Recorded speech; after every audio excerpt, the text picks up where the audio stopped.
Sir నమస్తే sir. నమస్తే sir. 1997లో Hyderabad bill gates వచ్చారు. సో తర్వాత ఇప్పటి వరకు ఎప్పుడు రాలేదు. సో దాదాపుగా 27 ఇయర్స్ తర్వాత మళ్ళీ ఇప్పుడు అమరావతికి వచ్చారు. సో దీని గురించి మీరు ఏమంటారు సార్? అంటే అభివృద్ధి అనేది వెంటనే జరిగే ప్రక్రియ కాదు. ప్రపంచ దేశాలతో పోలిస్తే మన భారతదేశం సాంకేతికంగా లేటుగా అందిపుచ్చుకుంది. ఇండస్ట్రియల్ ఏరియాలో కూడా ఇండస్ట్రీ కూడా పారిశ్రామిక విప్లవం కూడా 69లో వచ్చింది.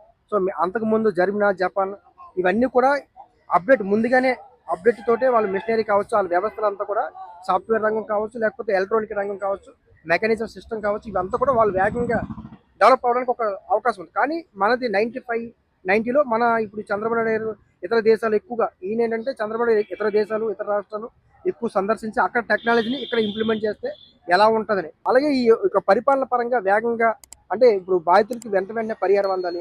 ఉది తుఫాన్ లాంటి జరిగింది. సో తుఫాను ప్రభుత్వం అంటే కేవలం పరిపాలించడమే కాదు, ప్రజల్ని ప్రొటెక్ట్ చేయాలి. మన బాహుబలి సినిమాలో కూడా అదే చూపిస్తారు. అంటే ప్రజల్ని కాపాడేవాడే రాజు, నాయకుడు, లీడర్షిప్, పవర్ఫుల్ లీడర్షిప్ అదే చూపిస్తారు. సో అందుకే ఇప్పుడు చంద్రబాబు నాయుడు గారు 97లో ఆయన హైదరాబాదు మన ఇక్కడ హైటెక్ సిటీలో ఉన్న సైబర్ టవర్ ఓపెన్ చేశారు. దాన్ని అప్రిషియేట్ చేశారు. అంటే మంచి కానీ డెవలప్మెంట్ అంశం కానీ పబ్లిక్ ఎప్పుడు కూడా దాన్ని స్వాగతించాలి. అలా స్వాగతించగలిగితేనే ప్రభుత్వానికి స్ట్రెంత్ ఉంటుంది. కాబట్టి ఇప్పుడు మైక్రోసాఫ్ట్ సీఈఓని తీసుకురావడం, ఇప్పుడు మన భారతదేశంలో ఇప్పుడు ఆయన 2025లోనే 20,000 కోట్లు పెట్టారు ఉద్యోగం, 26,000 కోట్లు పెట్టారు పెట్టుబడి.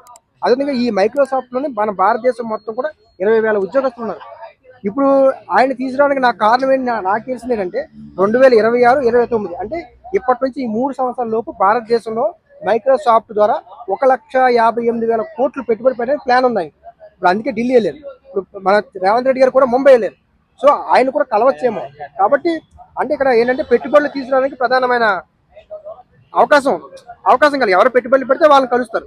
ఇది ఒక ప్రధాన అంశం. కాబట్టి 1,58,000 కోట్లు పెట్టుబడి పెట్టడం అంటే చిన్న విషయం కాదు. ఇప్పుడు ఆల్రెడీ ఇది మైక్రోసాఫ్ట్ ఆల్రెడీ పబ్లిక్ లో ఎప్పటి నుంచో ఉంది, 25 ఇయర్స్ నుంచి ఇక్కడ మన ఇండియాలో బాగా బలంగా ఉంది. కాబట్టి అలాంటి కంపెనీకి ట్రస్ట్ ఉంటుంది, పబ్లిక్ మీద నమ్మకం ఉంటుంది, ఎంప్లాయీస్ అందరూ వేగంగా వస్తారు, అంటే గ్రోత్నెస్ వేగంగా జరిగే అవకాశం ఉంటుంది.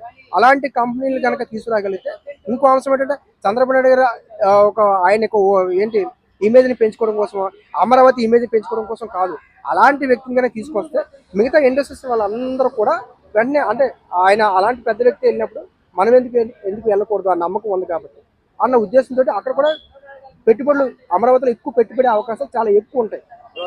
మీకు చిన్న ఎగ్జాంపుల్ చెప్తా. 2000 సంవత్సరంలో హైదరాబాద్లో 20,000 మంది సాఫ్ట్వేర్ ఎంప్లాయీస్. ఇప్పుడు ఈ రోజుకున్న డేటా ప్రకారం 9 లక్షల పైగా ఉన్నారు. 9 లక్షల సాఫ్ట్వేర్ ఉన్నారు. అంటే ఇది 2000కి అంటే 26 సంవత్సరాల్లోనే ఎంత గ్రోత్ సంపాదించింది. అందుకే మీకు అన్నాను, భారతదేశంలోనే సాఫ్ట్వేర్ ఎక్స్పోర్ట్ లో మనకి ఇండియాలో సెకండ్ ప్లేస్ హైదరాబాద్ రావడానికి ఒక కారణం. ఒకప్పుడు ఏం చేశారంటే ఎక్కడైతే మనకి ఈ ఎకరంలో పురుగులు ఉంటే ఆ పురుగు మొత్తం ఎకరం మొత్తం కొట్టేవారు. ఇప్పుడు ద్వారా ఏం చేస్తారంటే ఆ డ్రోన్స్ ద్వారా చూసి ఎక్కడైతే పురుగు ఉందో అక్కడే మందు కొడతారు. సో ఇలాంటి టెక్నాలజీ వ్యవసాయ రంగంలో కావచ్చు, పరిపాలన కావచ్చు, ఇదంతా కూడా డెవలప్ చేసుకోవడానికి ఒక స్కోప్ ఉంటుంది అన్నమాట.